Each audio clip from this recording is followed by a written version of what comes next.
Tudo bem? Nessa questão aqui, nós temos duas cargas elétricas pontiformes, Q1 e Q2, que elas estão fixas nesses pontos A e B. Nós temos algumas alternativas aqui para analisar em relação a elas.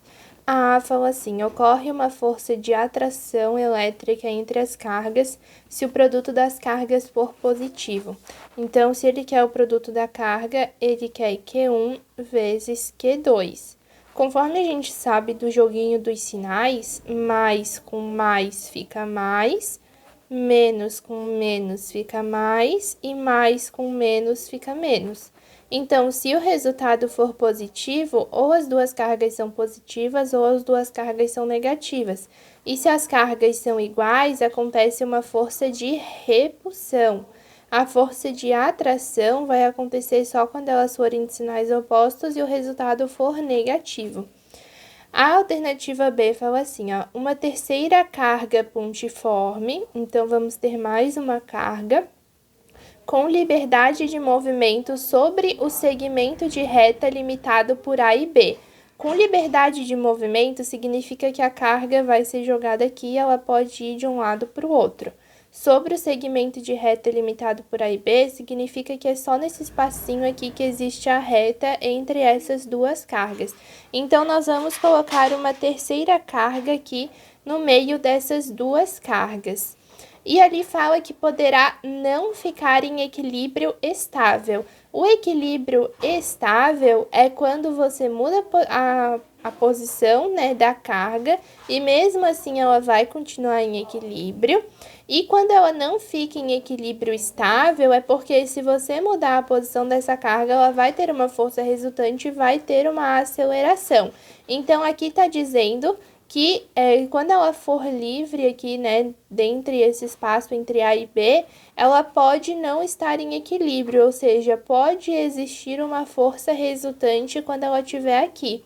Se o produto das três cargas for positivo, para que o produto dessas três cargas seja positivo, eu posso ter A positiva, B positiva e essa terceira carga positiva.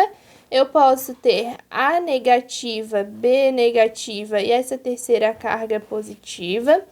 Posso ter o A positivo, a terceira carga negativa e o B negativo também. Então, A positivo, B negativo e essa terceira carga. Vou colocar aqui, ó, esse aqui é o sinal de A, esse aqui é o sinal de B e esse aqui é a terceira carga, tá?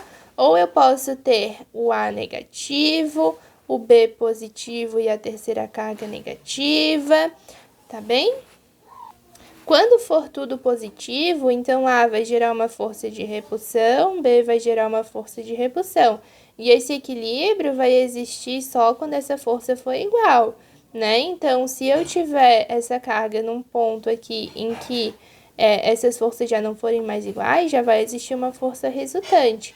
A mesma coisa aqui, ó, quando A for negativa e B for negativa e 3 for positiva, daí vão ser forças de atração. A vai fazer uma força para cá, B vai fazer uma força para cá, e daí também, né, quando as forças não forem iguais, vai existir uma força resultante.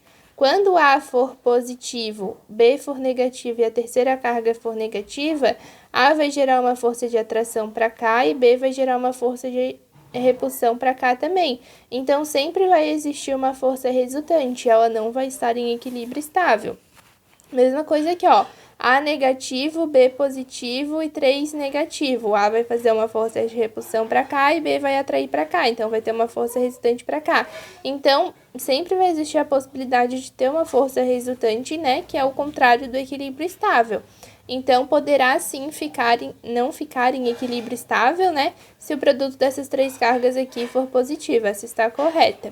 A C fala assim, ó, o vetor campo elétrico resultante das duas cargas em um ponto qualquer da mediatriz do segmento de reta que as une tem sentido de A para B. Mediatriz é o quê? É quando você tem a reta, você vai na metade dessa reta e traça aqui fazendo 90 graus. tá? Então, né, se essas distâncias aqui vão ser iguais, porque sempre vai estar na média, então significa que aqui as distâncias das cargas até o ponto vai ser sempre a mesma. E a gente quer saber o vetor campo elétrico aqui. Acontece que o vetor campo elétrico vai ter o sentido de A para B apenas se o campo elétrico de A estiver para cá e o campo elétrico de B estiver para cá. Ou seja, A precisa ser uma carga positiva, gerando um campo divergente, e B precisa ser uma carga negativa, gerando um campo convergente. Aí, né, quando você faz a soma vetorial aqui dos campos, você vai ter um vetor resultante para cá, que é no sentido de A para B.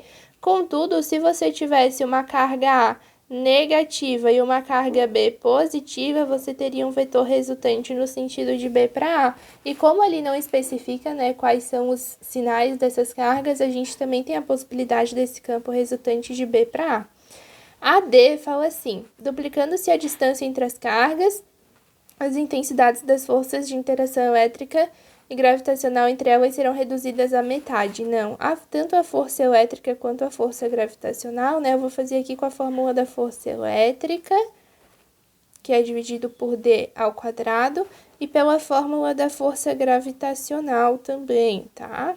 Que também vai ser dividido por D ao quadrado. Então, se a gente duplica essa distância, eu vou ter 2D elevado ao quadrado, que vai ser igual a 4D ao quadrado, ou seja, essa força vai ficar dividida por 4. Ela não vai ficar na metade, ela vai ficar dividida para 4, tá? 1/4. E a E significa só nenhuma das anteriores, tá? Mas daí significa que nenhuma delas estaria certa. Mas a gente viu que a B tá certa.